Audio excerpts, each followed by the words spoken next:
Welcome to the Short Funk Podcast. I'm Tom Barbalet, and today a little behind the scenes of the Short Funk recording. It's currently 10:20 p.m. in the evening. I've just gotten off work, and I thought I had a Short Funk in the bag. The neighbourhood dogs probably aren't going to like this, so I'm going to try and keep my voice down so we don't have any dog barking noises in the background. I thought I had a Short Funk recording. I thought I had one to put out for tomorrow, and then I realised it was a short Funk, and boy, am I not going to waste my listeners' enjoyment on a short Funk.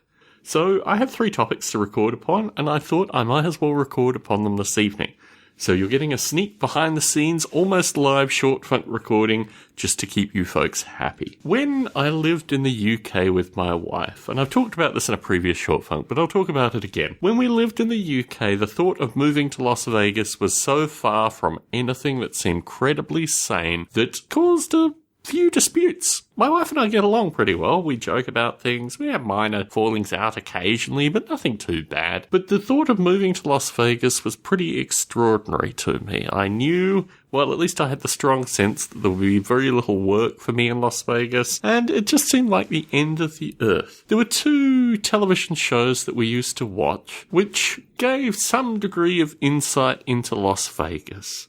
The first was CSI, which is I think it's now pretty long in the tooth. I'm not even sure if there are any current CSIs. I think there might be still CSI Miami, potentially, but it was a show that was, well, of a time. Lots of close-ups of bullets and knives and staff ripping veins and these kind of things. Strange narratives and surprisingly very little footage of Las Vegas. It was kind of, I don't know, a detective show that was themed in Las Vegas as opposed to like a detective show really set in Las Vegas. The other show that we watched, which was relatively hard to find in the UK, but we were able to find it, was a show called King of Cars. King of Cars was about a car dealership in Las Vegas and about the various characters that participated in the car dealership. I can't remember any of the characters' names, actually. There was a Blue Genie. I remember the Blue Genie. Chopper was like the big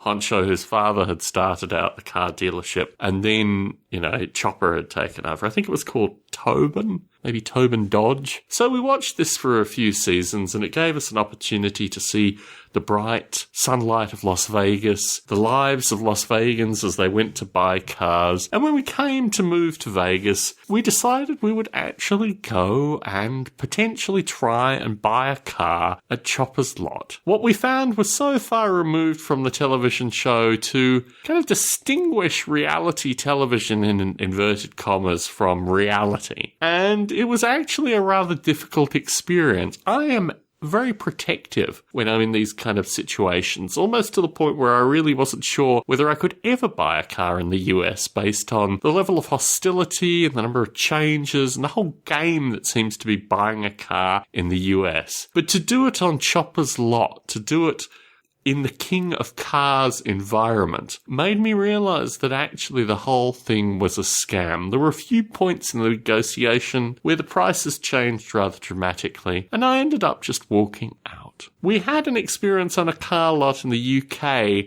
that was relatively similar. In the UK, they took a relatively large chunk of change off a credit card. I think it was about £800. It was on that order. And then it took 10 days for those £800 to refund. I think the case at Chopper's lot was more that they just switched things up. They moved our car. They did a variety of things to just make it difficult to leave. And we ended up investing about 3 hours in this ordeal that was buying a car. We didn't end up buying a car. We kind of left with the experience that this one shallow thread that had been a staple of us when we were observers, not actual residents of Las Vegas, but just observers of the Las Vegas lifestyle, was actually something that we probably shouldn't have dabbled in.